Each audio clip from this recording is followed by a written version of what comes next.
Starfleet Academy, Cadet Kirk, Chapter 11. When the acrid, choking smoke began to billow out the smashed shed door, McCoy managed to catch a gasp of fresh air. Crouched close to the floor, he could scarcely see a thing. Greenish-brown smoke puffed around him, piling out the door. "What happened?" he gasped. "Did they throw a bomb?" Two long-boned hands appeared out of the smoke and coiled around McCoy's arm, then hauled him to his feet. "Spock." "This way, Doctor." The Vulcan's velvet voice came through the smoke as if part of it. McCoy crammed his eyes shut against the stinging chemical smoke. "Did they try to kill us? Who blew up the door?" "I did." Jimmy Kirk appeared just ahead of them at the shed's mutilated doorway and stepped out into the crisp night air. "I used the cleaning fluids in there and blew the lock." "You blew it all right." McCoy stumbled against the outer wall and coughed. "Why did you do that?" "We've tried to beat them by being decent, logical, and predictable," Jimmy said. "It hasn't worked. I decided I should do what you said. I should be unpredictable." "Oh, perfect. When they find us, they're going to predict us right over that nearest cliff. Don't inhale this stuff. You either ants it much as you might not want to admit it. Vulcans are as mortal as the rest of us. Move away from the shed." As the cloud dissolved in the open air, Spock said, "Take cover. They may have heard the explosion. This way." They ran across a slab of open courtyard to a place behind a long warehouse of some kind. Once under cover of the shadows, they ducked between the warehouse and the struts of a water tower. "I thought you always follow orders, Cadet," Spock said. "I don't recall ordering an escape attempt." Jimmy glanced at McCoy, then back at Spock. "The situation changed, sir. I adjusted. Are you going to put me on report?" Perplexed, yet somehow enheartened by the younger fellow, Spock gazed back at him with a twinkle in his small black eyes. "Though I'm not ready to believe that logic cannot fit every situation, your actions have given us options. I appreciate that outcome. You acted appropriately." Jimmy blinked at him a few times. "Thank you." "Well, team," McCoy began as he pushed between them, "now we have to decide what to do. Do we head for the hills? Do we try to make it back to Spitfire and beat it out of here?" "I would prefer to attempt contacting Starfleet again," Spock said. "In order to do that, we must shut down the damping field put off by their tractor beam." Jimmy nodded. "Before we can take off in the Spitfire, we have to knock out the tractor complex anyway. And I want it knocked out just to make sure these people can't do this to anybody else. I wouldn't feel good about leaving the planet without taking away their ability to kidnap others." "That," Spock had to admit, "is logical." He stepped closer to the cadet. "You seem to have a talent for understanding these men's motivations. Do any of your books suggest a course of action?" The reference to Jimmy's little old-fashioned library back in the Spitfire seemed to have an effect on the cadet. With the decision handed to him so openly, Jimmy balked at taking charge of whatever came next. He twitched a bit, flexed his fists open and closed, narrowed his eyes to a cat-like glare, and pressed his lips flat. "I think," he ultimately said, "we should get ahead of the bad guys and stay there." "We can't beat those men," McCoy exclaimed. "They've got rifles, and they outnumber us. We can't overpower them." "You don't have to overpower people bigger than you. You just have to surprise them. We can outsmart them." "How? What can we do that they won't expect?" "We've already started. We're out." Spock gazed at the young man but didn't say anything. After glancing around the complex, Jimmy decided, "I think we should go on a series of hit-and-run raids. We should make this outpost as useless to them as we can. We'll have to improvise some weapons out of available material. If I can find a computer terminal, you might be able to use it to effect shutdown of some parts of the station, maybe even the tractor beam." "The tractor beam mainframe is inside the building these men are using as a headquarters," Spock said. McCoy faced him. "How do you know that?" "I saw them when they brought us to the shed." Jimmy Kirk seized on that idea. "If we can get them to evacuate that building, can you manipulate the computer?" "Of course," Spock said blandly. "I could encrypt the shutdown order and—" "Great!" Cooking with excitement now, Jimmy snapped his fingers. If I can find some medical supplies or even the right combination of chemicals, maybe McCoy can figure out a way to tranquilize these men, gas them or make them itch, something like that. Stay here for a minute or two, and I'll make a quick run around and see what I can pick up." "Very well," Spock told him. "You have 5 minutes." "Aye, aye, sir." More comfortable with having his ideas treated as orders, Jimmy melted off into the darkness. Aware of the crunch of gravel under his feet, McCoy came close enough to Spock to be heard at a whisper. "Has your computer brain lost some of its circuits?" he asked. "This is incredibly risky. He's just a first-year cadet. He hasn't been anywhere except inside the pages of those books. He's barely been in the academy long enough to know his way from the Jefferson Rose Garden to the girls' dorm." Suddenly, several men came charging down the middle of the courtyard toward the thread of smoke still rising from the janitor's shed. Spock motioned McCoy back. The two of them sank into the shadows. "The cadet has an intuition about the weakness of his enemies," Spock went on quietly.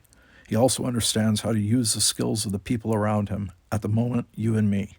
There is a certain roguish logic about his methods, and he does eventually succeed. That should not be ignored." "I think you're reading too much sense into this horseplay," McCoy complained. "He might just be running on luck. Whether it's good or bad, who can tell?"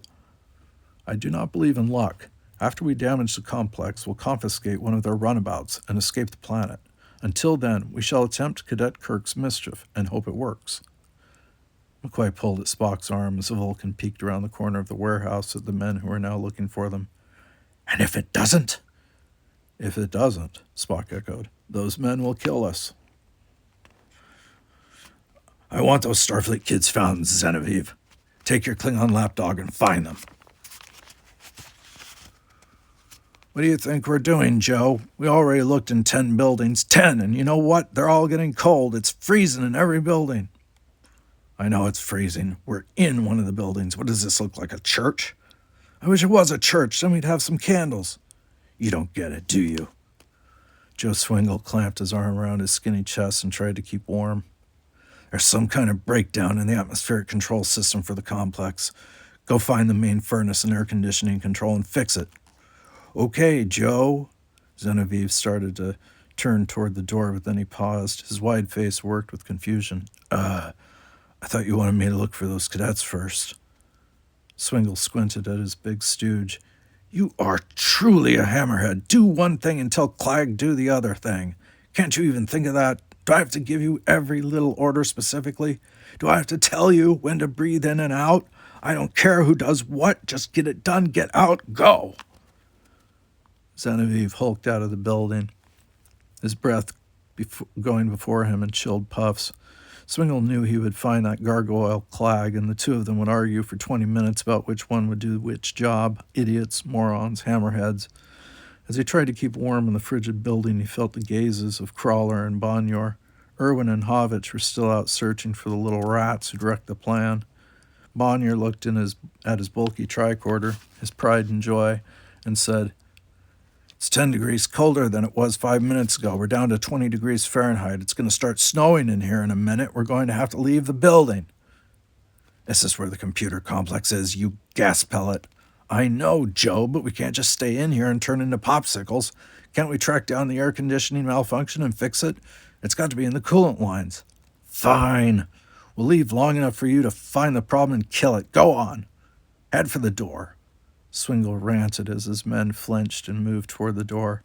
"It was perfectly simple. Rig a tractor beam, pluck off Richard Daystrom and his driver, put a knife to the driver's throat to make Daystrom give up his new computer program, then kill the driver and ransom Daystrom back to Starfleet. The Klingons get their credits, I get my cut, and it's all over. Where does it say that 3 junior jockeys get to come in and blow everything? 3 inexperienced, glossy-cheeked idiot cadets, and they're blowing everything." On the way to the door, he grabbed Crawler by the collar. "Musclehead, you get out of here and blanket the area with infrared sensors. Track down any movement at all. If a mouse moves out of its knothole, I want to know about it. I'm going to send those cadets back to Starfleet in a sealed bag." Starfleet Academy, Cadet Kirk, Chapter 12. "They're leaving. They're evacuating the warehouse." McCoy's fingers were almost numb from clinging to the high windowsill. He stood on his toes on top of a crate full of granular fertilizer and watched as Swingle and two more of his men burst out of the warehouse across the courtyard. He jumped down from the crate. "You did it, Spock!" "Of course," the Vulcan said coolly. He withdrew his delicate hands from the air conditioning controls mounted inside this narrow tower. "The temperature in the buildings will go as low as 5 degrees Fahrenheit, depending upon the height of the ceilings. I've also redirected the coolant damage sensors so they will be unable to find where the problem is, at least not right away." "I hope to give them too much to think about," Jimmy Kirk said. He jumped up on the crate and clawed his way to the window to make sure McCoy was right. "I suggest we get in there and get to the computer before they figure out what we're up to." McCoy scooped up the box of chemical supplies Cadet Kirk had rounded up and rushed out the tower door behind Spock. The cadet was already halfway across the dark courtyard. In a few hours it would be morning, and they wouldn't be able to sneak out so easily, or their luck, the thing Ensign Spock didn't believe in, would just plain run out. The inside of the warehouse was crisp and frosty, like walking outside during a Minnesota winter. Instead, they were going inside. It felt very strange to go from the comfortable courtyard into a building and be suddenly so cold. In a way, the cold was a victory, and it was on their side. "Do you know what to do?" Jimmy Kirk asked McCoy. McCoy put the box of chemicals on a desk and said, "Does sulfur stink?" The cadet swung to Spock. "The computer's over there."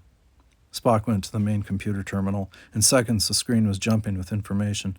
As McCoy hurried with his chemical bottles, he glanced up now and then to see numbers and diagrams running across the screen. "Remarkable." Spock gazed in awe at what he saw. The screen flickered in his ink-drop eyes. "This complex is magnificent. Fabulous power usage, detailed programming, the huge energy required to equalize rainfall, the efficiency of climate control. I've never seen anything so cleverly organized." McCoy leaned toward Cadet Kirk. "I think he's in love." The cadet took one step, only one, toward Spock. "Sir." The screen flipped again. Spock studied it. "I see why they selected this planet for this experiment. There is moderate energy in the natural system here. Weather control is much more difficult when there is too much natural energy in the system." "Sir." "For instance, heating something up is much easier than to cool it down. Manipulation of conditions is quite complex. Warming appropriate air masses by satellites, cooling others, causing wind that moves air masses to certain areas. Sir, if you don't mind, applying solar heat to bodies of water to create moisture. Water absorbs huge amounts of energy when it evaporates. This alone adds tremendous energy to the ecosystem." "Sir!" Spock looked up. "Are you trying to say something, Cadet?" McCoy shook a chemical burn from his finger and said, "He's trying to tell you to shut up. We've got things to do." Raising his eyebrow, Spock held Jimmy with a glare. "Is that what you're saying, Cadet?"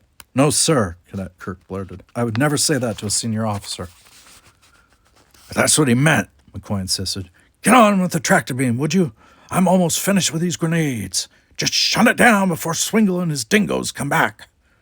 "I have been working on the tractor beam," Spock said with a smile behind his eyes. "I can shut it down, but not disable it. To keep it down, the power must be cut. The subsystem's transmitter must be disabled at the source. It is located in Building D, diagonally across the courtyard and behind the greenhouse." "I'll go," Cadet Kirk volunteered instantly. "You'll need help." Spock started to get up. No. Wiping chemicals from his hands, McCoy waved him back into his seat. "You keep shutting things down, and don't forget to locate those two runabouts so we can steal one and get out of here. I'll help him." "Agreed." "What if we can't get it to shut down?" McCoy asked as they headed for the door. Jimmy Kirk cast back. "Then we'll blow it up." And McCoy dashed out of the big, cold building, seeing his breath go before him in frosty funnels. Again, he was following the impetuous young cadet who really hated to lose. In spite of his shorter stature and compact frame, Jimmy was a fast runner. McCoy stifled an urge to yell, "Wait up!" That would attract a little attention, wouldn't it? He followed Jimmy as they skirted the edge of the courtyard, never running out into the open except to rush between the blocky buildings. The light of 3 moons cast a witchly glow on the courtyard's state floor. In the bizarre planetary night of this world, McCoy felt very alone.